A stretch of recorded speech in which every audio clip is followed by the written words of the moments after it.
अस्सलाम वालेकुम, मैं हूँ आपकी अपनी होस्ट ज़ुनैरा सज्जाद। इल्मी सिटी में आप सबको एक बार फिर खुशामदीद कहती हूँ और उम्मीद करती हूँ आप सब खैरियत से होंगे।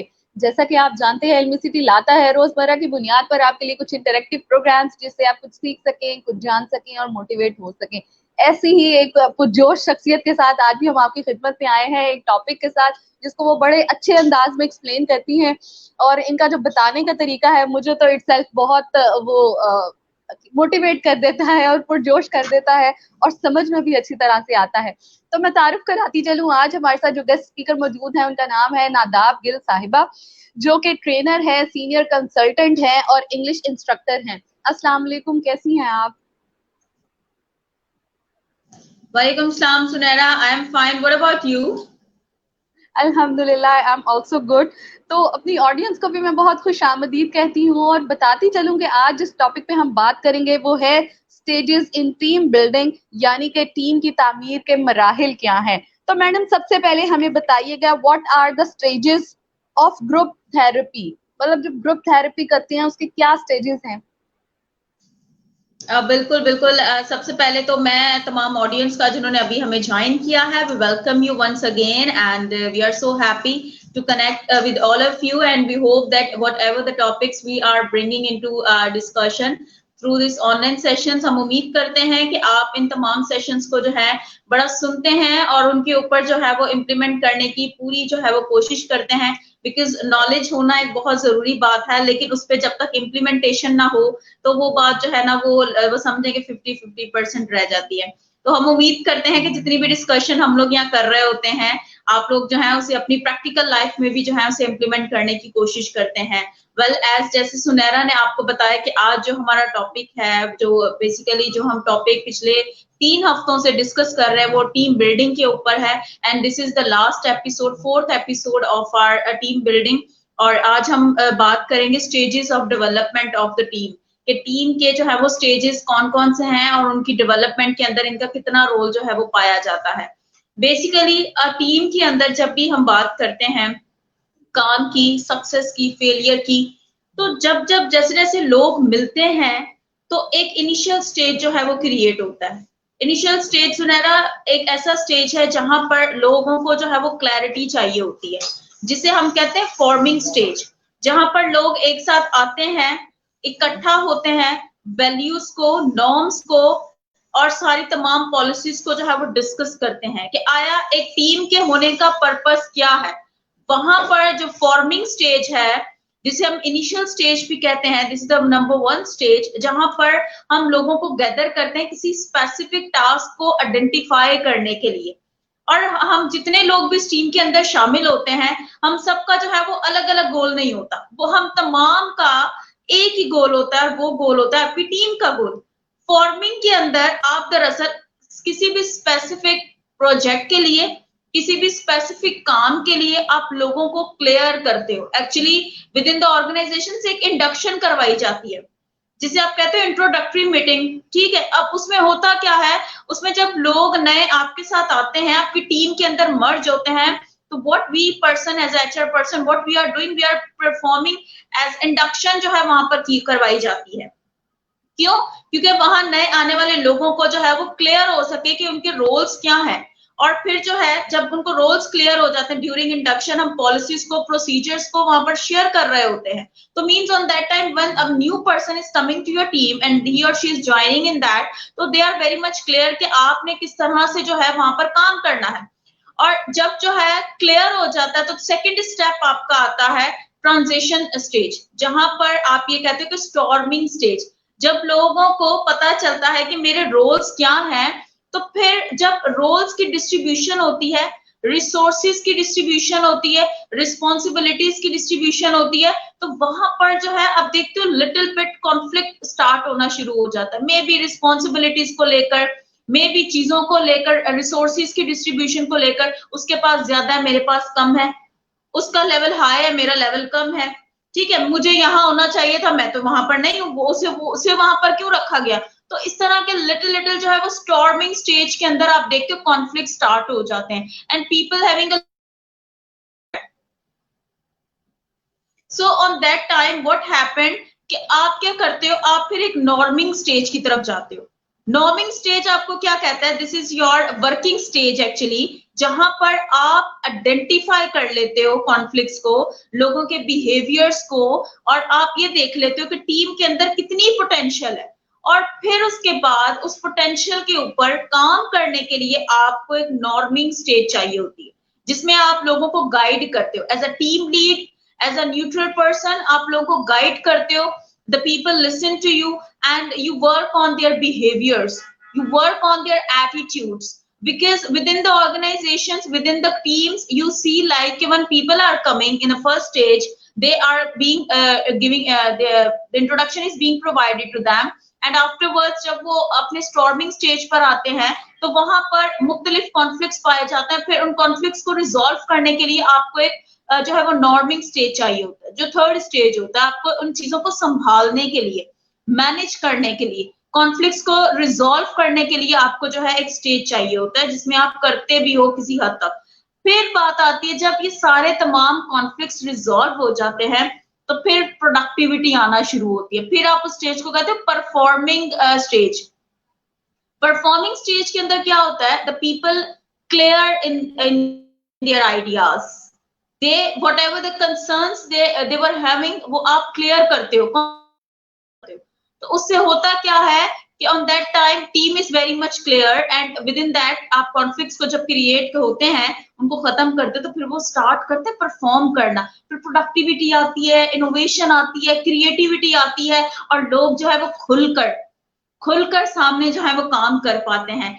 जब इंसान अंदर से जीतता है ना, इंसान की फीलिंग्स जब हैप्पी होती हैं, तो बिलीव यू मी के वहां पर काम करने के लिए भी प्रोडक्टिविटी बहुत ज्यादा जो है वो आ जाती है. क्रिएटिविटी, आप खुलकर काम करने वाले हो जाते हो. दिमाग के जितने आइडियाज होते हैं you openly share with the people, क्योंकि आपको पता होता, आपके अंदर किसी किस्म का डर या खौफ नहीं होता कि मैं अगर किसी के सामने बात करूंगा तो मेरी बात को रिजेक्ट कर दिया जाएगा, मेरी बात को सुना ही नहीं जाएगा.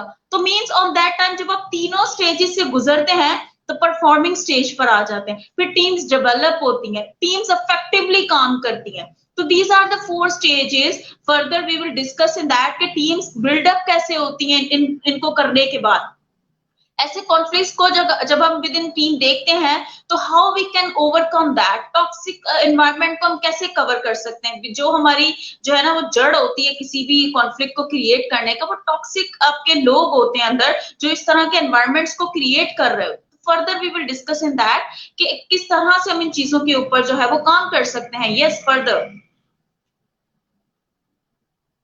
जी बिल्कुल. मैं अपनी ऑडियंस को बताती चलूं कि आज जिस टॉपिक पे हम बात कर रहे हैं वो है स्टेजेस इन टीम बिल्डिंग. तो अगर आपके भी इससे कोई रिलेटेड क्वेश्चंस हैं तो आप कमेंट सेक्शन में आके जरूर पूछिए, हम मैडम से उसके आंसर्स जानेंगे इस सेशन के एंड में.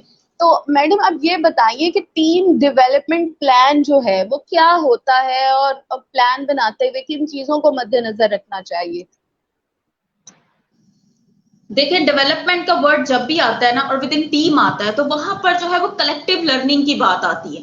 वहां पर हम कभी भी किसी इंडिविजुअल की लर्निंग के ऊपर बात ही नहीं करते. आपने डेवलपमेंट के ऊपर हमेशा as a team person, as a team member, as a team lead, you just need to focus on that there to be a collective learning for all. When the people are coming to you, when they are working with you, when they are joint with your team, when they are working with in your group, तो means that once the people start working with you, उनके mind में एक का जो है वो point of view जो है वो क्रिएट हो जाना चाहिए. अगर नहीं भी है तो वो हो जाना चाहिए. बिकॉज क्योंकि जब आप पर्सनल डेवलपमेंट के ऊपर आप काम करते हो तो वहां पर आपका क्या होता है कि कलेक्टिव लर्निंग आ जाती है. क्योंकि ग्रुप के अंदर आप अकेले तो नहीं हो या मैं अकेली तो नहीं हूं. वहां पर जब मैं डेवलप होंगी तो फिर मैं क्या करूंगी, उसी रोल को लेते हुए, उसी जेडीज को लेते हुए क्या करूंगी, मैं दूसरों को भी क्या करूंगी, डेवलप करूंगी. टीम के अंदर आपके पास डिफरेंट जो है वो तरह के लोग पाए जाते हैं, डिफरेंट स्किल्स के साथ, डिफरेंट टैलेंट्स के साथ. उन टैलेंट्स के साथ जो है आपका क्या काम बनता है, what you need to do is कि आपने अपनी पर्सनल डेवलपमेंट के ऊपर काम करना है.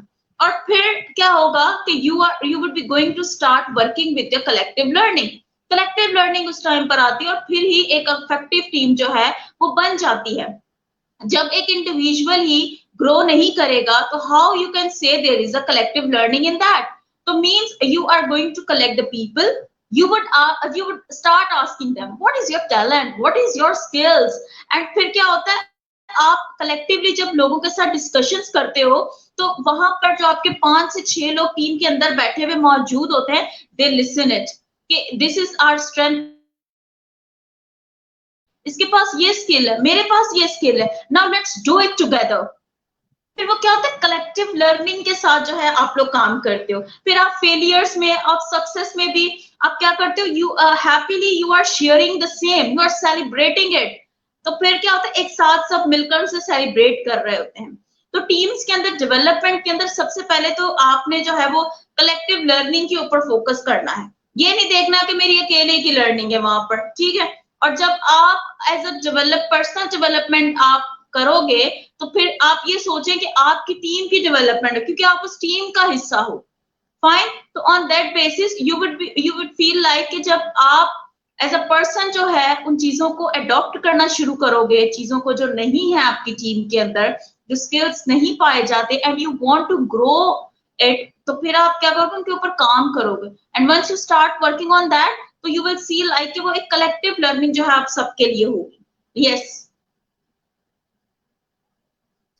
जी बिल्कुल। अच्छा मैडम, अब ये बताइए कि हम प्लान तो हमने बना लिया, टीम बन गई, अब उसका इन्वायरमेंट कैसे हम स्ट्रॉन्ग बना सकते हैं, उसको हेल्दी इन्वायरमेंट में कैसे रख सकते हैं टीम को? देखें, आपने कलेक्टिवली काम को करने के लिए सबसे पहले करना क्या है, आपकी जो है ना प्लानिंग बहुत जरूरी है। वहां पर क्या होता है, जब प्लानिंग आप कर लेते हो तो चीजें जो है वो डिवाइड हो जाती हैं। जब चीजें डिवाइड होती हैं तो मीन्स कि वहां पर एक रिस्पॉन्सिबिलिटी का एक जो है ना वो लेवल क्रिएट होता है। मीन्स आपने क्रिएट कर दिया एक डोमेन, आपने कह दिया भाई ये नदब का है, ये मेरा है, ये ए का है, ये बी का है, तो means they are responsible to work on that. On that time क्या होता है कि आप जो है उन चीजों के ऊपर अपने गोल्स को सेट करते हो। Goals are very much important. और जब फिर गोल आप सेट करते हो तो वहां पर एक सिनेरियो आता है टाइम मैनेजमेंट का। टाइम मैनेजमेंट जो बड़ी जरूरी है आपकी टीम्स के अंदर। प्लानिंग तो हो गई, डेवलपमेंट भी साथ साथ वक्त के साथ साथ होती रहती है, स्टेजेस भी आप क्रॉस करते रहते हो, लेकिन उसके अंदर जब तक आपको टाइम का ही नहीं पता, आपको टाइम मैनेजमेंट का ही नहीं पता। एक प्रोजेक्ट है जो आपने करना 6 मंथ्स में है, and you having 6 of the people in your team. अब आप कहते हो कि यहाँ पर तो जो है बड़ा मुश्किल है 6 मंथ्स में मुकम्मल करना, व्हाट वी कैन डू। तो आप वहां पर क्या करोगे, सबसे पहले तो आपने प्लानिंग करनी है, how you are going to do it. And the second main important is कि आपने उसको टाइम को मैनेज करने के लिए ना जो है ना एक प्लान करना है, और फिर ही प्रॉपर होगा कि आप लोगों को भी प्रॉपरली वो कर सकोगे, डिस्ट्रीब्यूट कर सकोगे विद इन द टास्क, और रिस्पॉन्सिबिलिटीज को भी कर सकोगे। क्योंकि देखो जुनैरा, प्रॉब्लम टीम्स के अंदर वही आता है जहां पर जो है वो टाइम मैनेजमेंट नहीं होती। आपके पास वक्त होना जरूरी नहीं, वक्त को मैनेज करना आपके हाथ में होना चाहिए। अगर वक्त कम है और टास्क है आपके पास, तो you mean that you have to manage it ना, आपके हाथ में है ये। और जब आप उसको मैनेज करना शुरू करते हो तो आप समटाइम्स तो आपका टास्क जो है आपके वक्त से पहले मुकम्मल हो जाता है। क्यों? क्योंकि वहां पर सबका जो फोकल पॉइंट होता है ना वो यही होता है कि we have to achieve this goal. जो प्लान हमने किया हुआ है, जो 6 माह का गैप वो है प्लान है हमारा, उसमें हमें इसे मुकम्मल करना है।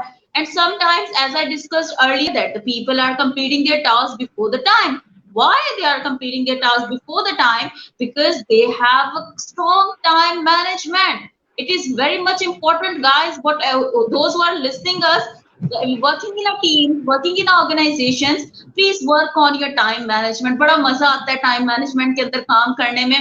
आप छोड़ दे, आप बड़े टैलेंटेड हैं, आप में बड़े स्किल्स हैं, आप बड़ा अच्छा टीम लीड कर लेते हैं, लेकिन जब तक टाइम मैनेजमेंट नहीं है, पूरा दिन आपके पास है, and you say that I am so much punctual, but the punctuality comes up when you don't even have the time management. तो उस पूरे दिन के अंदर आपने किया क्या है, आपको ये क्वेश्चन करना चाहिए अपने आप से, और मुझे अपने आप से करना चाहिए कि even we as a team person, do we have a time management skill है हमारे अंदर? क्या हम रखते हैं इसको? और फिर जो है अगर हम कहते हैं कि we have a time management skill, तो means that we can work with in the team. आपको जैसी भी किस्म की टीम मिलेगी आप उसमें काम कर सकोगे, because you have a strong skill inside. और जब आपके अंदर स्किल होता है तो सामने वाला जैसा भी आपको फेस मतलब आपके सामने लोग होंगे आप उनको फेस कर सकोगे। And this is my own personal skill. मतलब मैं ये समझती हूँ कि ये मेरा अपना एक्सपीरियंस भी है कि that whatever the surroundings are available to you, the people do not need further के time management है क्या, they do not focus on कि भाई time management को कैसे हमें लेकर चलना है।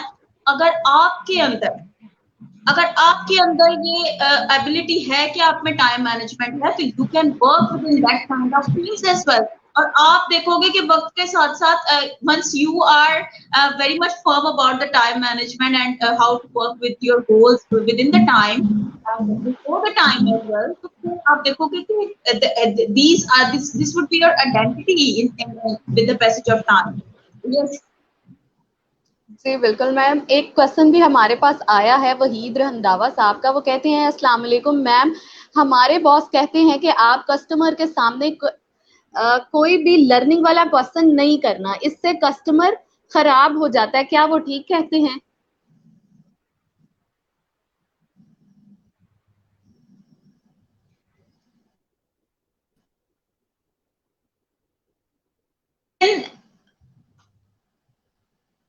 बिल्कुल। वहीद आपने क्वेश्चन पूछा है और हम इसका जवाब भी आपको जरूर देंगे। विद इन द टीम आप जिस भी किस्म की टीम के अंदर मौजूद हैं, आप सेल्स टीम में हैं, आप मार्केटिंग टीम में हैं, आप कस्टमर को फीडबैक देने वाली टीम में हैं, वो whatsoever team you are involve in that, but the reason is that कि आपने कस्टमर पहले तो ना लिसनिंग का एक पॉइंट आता है। आप जब भी कभी अपने कस्टमर की बात करते हो ना, तो कस्टमर के अंदर सबसे पहले ना आपने हमेशा हमेशा इस बात को याद रखें कि कस्टमर से बात करते हुए ना आपने पहले उसकी सुन लेनी है कि व्हाट कस्टमर वांट टू से। और फिर क्या होगा कि आपने अगर तो आपने सवाल, जाहिर बात है डिपेंड करता है ना आपके नेचर ऑफ कस्टमर के ऊपर कि भाई अगर लेट सपोज कोई आपसे कुछ सर्विसेज लेता है और आपने उससे पूछना है कि भैया आपने हमारी ये प्रोडक्ट कब ली, कहाँ से ली, कैसे ली, कितने प्राइस में ली, तो ये तो नॉर्मल क्वेश्चन है ना। ये तो डेफिनेटली एज अ मतलब रिप्रेजेंटेटिव ऑफ द ऑर्गेनाइजेशन आपका हक बनता है ये पूछना, क्योंकि जब तक आपको अपने कस्टमर की क्लैरिटी नहीं होगी तो आप उसके प्रॉब्लम को कैसे सॉल्व करेंगे। तो ये बड़ा जरूरी है कि आपने उससे पूछने हैं क्वेश्चंस। बल्कि अब आपका मतलब किस तरह से सिनेरियो है या आपको किस तरह से जो है वो मना किया गया है, we don't even have the background of that question. लेकिन ये है कि आपने हमेशा सामने वाले की पहले सुन लेनी है कि वो आपसे कहना क्या चाहता है, और फिर उसके बाद आपके जो कंफ्यूजन हैं या आप चाहते हो अपने कस्टमर से पूछना, वो आप पूछोगे, क्योंकि डेफिनेटली आपने भी तो किसी को आंसर करना है ना, तो वो भी आपसे क्वेश्चंस पूछेगा कि भाई वो कौन सा कस्टमर है, किसका क्या प्रॉब्लम है, क्या आप कंसर्न लेकर आए हैं, कहाँ का है, कैसे है, कब लिया, क्या लिया। तो ये सारी चीजें हैं, जब तक आप क्लियर ही नहीं होंगे तो आप अपने रिपोर्टिंग पर्सन को कैसे बताएंगे वहां जाकर। तो हमेशा याद रखें question to be asked with the relevant concern. अब डेफिनेटली जब कस्टमर का एक कंसर्न है रिलेटेड टू द प्रोडक्ट, तो आप प्रोडक्ट से रिलेटेड तो आप क्वेश्चन पूछ सकते हो ना, because this is your right. If you are not clear how you are going to clear your reporting person, तो आप दूसरों को कैसे क्लियर करोगे। तो on that time you should ask the question and that to be relevant to the concern of the customer. Customer के relevant होने चाहिए ना सवाल कि क्या आपने लिया, कब लिया, क्यों लिया, कैसे लिया। तो if you will ask these relevant questions, I don't think so कि nobody will ask you and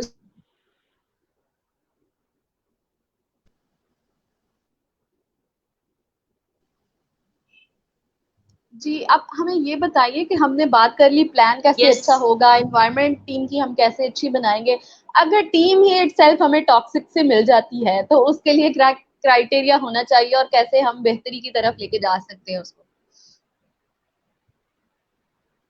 हाँ बिल्कुल, हम लोग पहले डिस्कस कर रहे थे कि टॉक्सिक लोगों को हम कैसे मैनेज कर सकते हैं। और अगर ये ऐसे पाए जाते हैं तो बेसिकली सबसे पहला तो जुनैरा मैं जो काम समझती हूँ ना वो ये है कि talk to the people those who are toxic behaviour, उनसे बात करें और उनसे उसका कॉज पूछे। कि किसी न किसी काम की जो है ना कॉज हमें पता होनी चाहिए कि अगर किसी का इतना चिड़चिड़ा बिहेवियर है, इतना जो है वो गॉसिप करने वाला बिहेवियर, गॉसिपर्स जो होते हैं हमारी टीम के अंदर पाए जाते हैं, ये भी टॉक्सिक लोग होते हैं ना, जो मसले मसाइल के लोगों के अंदर जो है वो क्रिएट मसले सिर्फ जो है ना मतलब अपने में तो मसले होते हैं, उनको दूसरों में भी मसले लग रहे होते हैं। तो उनको एक्चुअली आपने जो है ना बिठाकर अपने पास और एक जो है ना कन्वर्सेशन करनी है। कन्वर्सेशन के अंदर you will going to ask for the cause of their behaviour. आप उनके बिहेवियर के से रिलेटेड उनसे पूछना है कि क्या मसला है, क्यों इस तरह का, कब से ये इस तरह के कॉन्फ्लिक्ट्स में फंसे हुए, क्यों ये इतना टॉक्सिक जो है वो क्रिएट करते हैं, what is the reason behind it. क्या पता उनके कुछ बिहेवियर एटीट्यूड्स के अंदर प्रॉब्लम है। ऑन दैट टाइम पे क्या होता है कि जब आपको पता चल जाता है कॉज क्या है, क्या रीजन है, क्यों लोग इस तरह से मसले मसाइल जो है वो विद इन द टीम जो है वो क्रिएट करते हैं, then it would be easy for you to give a concrete and a positive feedback. फिर पॉसिबल होता है ना, जब आपको किसी के बिहेवियर का पता ही नहीं है तो आप अपना फीडबैक कैसे दोगे। तो as a team lead, as a person of running the team, आपने क्या करना है, आपने सबसे पहले कॉज को आइडेंटिफाई करना है कि उस बिहेवियर का, उस टॉक्सिक बिहेवियर का कॉज क्या है, पीछे क्या वजह, क्या वजूहात है, क्या रीजन है, क्यों वो इस तरह से जो है वो परेशानियां क्रिएट करता है अपने लिए भी और दूसरों के लिए भी। जो इंसान खुद जो है वो छोटे लेवल का होगा, वो कभी दूसरे को बड़े लेवल पर देख के जो है वो खुश नहीं होता। ये एक बड़ी क्लियर सी बात है। ये अपने जो है ना इनर सेटिस्फैक्शन की बात है कि जब मैं खुद सेटिस्फाई नहीं हूं ना, तो मैं दूसरे किसी को भी सेटिस्फाई नहीं कर सकती। These people are called toxic people कि जो खुद अंदर से खुश नहीं है, वो दूसरों को खुश नहीं देख सकते। अब वो मेरे अंदर की खुशी क्यों नहीं है, ये मेरा जो है बिहेवियर का कोई ना कोई कॉज होगा, या तो मुझे कोई प्रीवियस किसी भी मेरे पास्ट के अंदर तो ऐसे मसले मसाइल मेरे साथ खड़े हुए होंगे, whatsoever the reasons are, but the reason is कि हमें उस बिहेवियर का कॉज पता करना है और उसके बाद एक कॉन्क्रीट पॉजिटिव फीडबैक जो है हम किसी को दे सकते हैं। आस्क हिम और हर कि what's the issue is with you and then start giving the feedback. हर एक उसके एक्शन के ऊपर उसका फीडबैक उसे दें, ताकि उस किसी भी कंसर्न पर्सन को जिसके साथ ये मसला है, जिस तरह के मसलों को क्रिएट करता है, उसे जो है फीडबैक के साथ with concrete and positive feedback के साथ आपने उसको जो है बताना है, ताकि वो अपने बिहेवियर के अंदर जो है वो क्या ला सके, चेंज ला सके। एंड देन ही पॉसिबल है कि आप क्या करोगे, किसी के बिहेवियर के ऊपर काम कर सको। And the last and very most important thing is that कि उस पर्सनालिटी का इंटरेक्शन अपनी दूसरी टीम के साथ कम करें आप। क्यों? क्योंकि होता क्या है, जब मैं नेगेटिव हूँ तो मैं दूसरों के साथ बैठूंगी तो मैं उनके साथ भी वैसी बातें करूंगी। आप बिल्कुल सही चल रही हैं अपने काम में, मैं जाके आपके साथ बैठूंगी, जुनैरा आपको पता है वो फलाने के अंदर तो ये भी टैलेंट नहीं है, उसको तो लिखना भी नहीं आता, उसको तो बोलना भी नहीं आता। अच्छा ये बात है, चलो हम देखते हैं। अब everybody will start working on the same. क्यों? क्योंकि वहां एक जो है वो जनरेट हो चुका है। अब मैं क्या करूंगी, मैं आपके पास जाऊंगी, मैं दूसरे के पास जाऊंगी, मैं तीसरे के पास जाऊंगी। This happens with all of the team among them. और तब क्या होता है, एक से दूसरा, दूसरे से तीसरा, वो क्या हो जाता है, वो फैल जाता है पूरा वो टॉक्सिक आपके एनवायरनमेंट के अंदर। आपने अपने पॉजिटिव जो आपके टीम के अंदर लोग हैं, अवॉइड करें कि उनके साथ इंटरेक्शन कम हो, और जितना ज्यादा उनके साथ इंटरेक्शन कम होगा, आप उसको स्प्रेड करने से जो है वो मैनेज कर सकोगे। And properly with the passage of time, जब आपने उसको पकड़ लिया उस बिहेवियर को, उस पर वर्किंग करना शुरू कर दिया एज अ टीम लीड, तो आप उसको क्या करोगे, अपने फीडबैक से और अपने कॉन्क्रीट जो है वो क्या कहते हैं रिजल्ट्स को आप लाने वाले होगे। बिल्कुल। अच्छा, अब ये बताइए कि अगर कोई टीम ऑलरेडी डिवाइडेड है तो हम उसको कैसे इकट्ठा कर सकते हैं और एक बेस पे ला सकते हैं? ये बड़ा इंपॉर्टेंट क्वेश्चन आपने पूछा है। दिस इज रियली इंपॉर्टेंट कि एक बिखरी हुई टीम को हमने एक साथ कैसे लेकर आना है। मैं समझती हूँ कि मैं एक बड़ी अच्छी टीम लीड हूँ और मैं लोगों को साथ लेकर चलती हूँ, लेकिन फिर क्यों मेरी टीम के अंदर लोग जो हैं अलग अलग सोचें रखते हैं। इसका मतलब कि मुझे जो है सबसे पहले लोगों के साथ अपनी अंडरस्टैंडिंग को डेवलप करना है। कहीं ना कहीं अंडरस्टैंडिंग के अंदर मसला है। क्यों? क्योंकि जब लोग इधर उधर बातें कर रहे होते हैं, राइट लेफ्ट फ्रंट बैक पर, तो मीन्स वहां पर उनकी कोई सुनने वाला नहीं होता। जहां पर लोगों की सुनने वाले होते हैं, वहां पर कभी भी लोग इधर उधर बातें नहीं करते टीम के अंदर।